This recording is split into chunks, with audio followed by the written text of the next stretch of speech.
Yeah, it's that time of year again. Checking up on the garden. Now, I haven't posted a video for quite some time, and I just got a rude awakening about how things work out there in social media land. Well, not necessarily a rude awakening, but I got some really cool ideas. I've been listening to somebody called Gary V. Some of you might know who he is. And anyway, so told me to get off my dead ass and come out here and or basically get off my dead ass and do something. So I'm doing something. I'm checking my garden for one thing and showing you what's going on. Rhubarb is coming up. Now, this is just right after the first part of spring.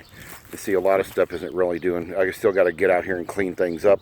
That's going to take a while because I'm now ate up with arthritis and stuff like that. So I'm come out here.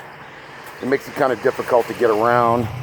I've got my rosemary survived, and it's coming back. It seems to always do. And chives coming up like carpet over here. And then the one thing that I know a lot of people like, or should like, because it's a wonderful herb, and you can see the size of this damn thing here. It gets huge. It'll get like really big, and this is hard to find, but once you get it growing, it grows like crazy. Tarragon.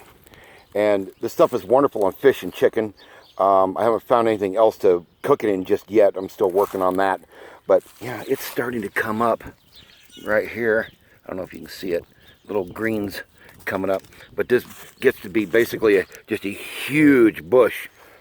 It started out as one plant, one little plant about 4 or 5 years ago.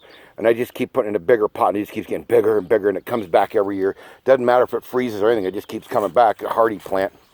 Some of these herbs, this was a pineapple sage. It didn't make it coming back. This here is lavender, I believe. Where's the herb stick at? I can't find the tag on it. It's not completely dead, but it might come back. I'm not sure. And then this over here is my Italian oregano, and it looks like it might be coming back. So, but of course there's other things that don't come back. Like this was supposed to be sage, but it doesn't look like it's completely dead. But here's another thing. See this weed here? It's called curly dock. It's a pain in the ass. And it just keeps coming back, but it's common all over the United States. It's just a pain in the ass. That was parsley. It didn't do so well last year. It was some old seed. I planted a lot of old seed last year to try and get rid of it or see if it was going to grow. And a lot of it didn't. Some of it did, most of it didn't, but now I got fresh seed for everything. But the rest of these boxes, like those were tomatoes and peppers, and then tomatoes and tomatoes, and this empty one was all carrots. But as you can see, this garden plot here is pretty good size. And we had, over here we had, along the fence, you can see the leftover stalks. Like I said, I gotta still get in here and mow and clean this all out. You know, there was all sunflowers over there. And this was all zucchini and yellow squash along here. So we gotta do a lot, get things cleaned up. So one of the old sunflowers. The sunflowers were old seed last year too.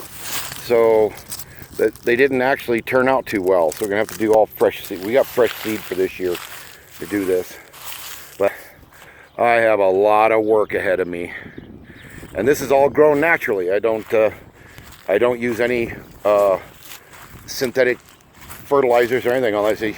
Usually I use crap, whatever I can get my hands on. Hopefully this year it will be. My neighbors across the street have goats and sheep.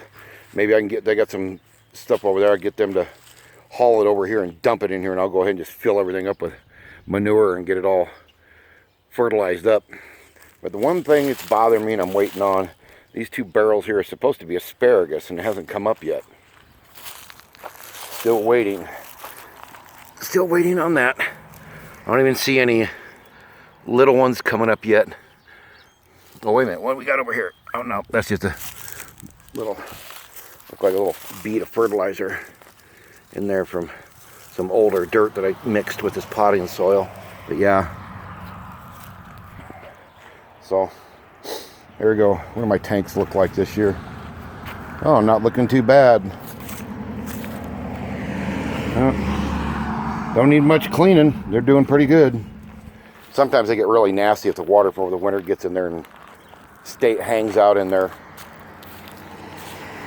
And I don't remember what I had in this pot. I don't think I planted anything in that one. But I don't remember what was in this one. Oh, that's right. No, that one was peanuts. We had some peanuts in there and they didn't do very well. Wife was wanting to try some peanuts, but the soil here looks like regular dirt from up when you're standing above it. But when you get down here and you look at this, it's a lot of sand. It's really sandy. They call it sugar sand out here because it's basically lake bottom soil. So you got to add a lot of organic matter to it to get it to work right and get it to do its thing. Anyway, just thought I'd touch base with that and I'll keep updated on the garden as it comes along. I still got to work on the rototiller and get it working again. We tried to fix it last year, but the carburetor started pouring fuel out the air filter and I couldn't figure out what was going on, so I did some research on the internet and found out that there's probably nothing wrong with the carburetor. It's just got something stuck in it. So I got to pull it all apart, soak it, and clean it out again because I didn't soak it before. It sat for 3 or 4 years. Me having to go through my back surgeries and having to recover from all of that. I couldn't do any work out here, so that's why the garden's all overgrown. This used to be all this used to be all tilled up, and we had rows and rows. I had like 6 rows in here. We plant all kinds of stuff and had corn and pumpkins and everything all down that end and stuff. But one step at a time. With my arthritis, it makes things go a lot slower nowadays. I can only handle maybe a couple hours at a time out here before I'm in a lot of pain. And then I got to give up for the day and maybe give it a day or so and then come back. So anyway, that's an update of what's going on around here, and we shall catch you later.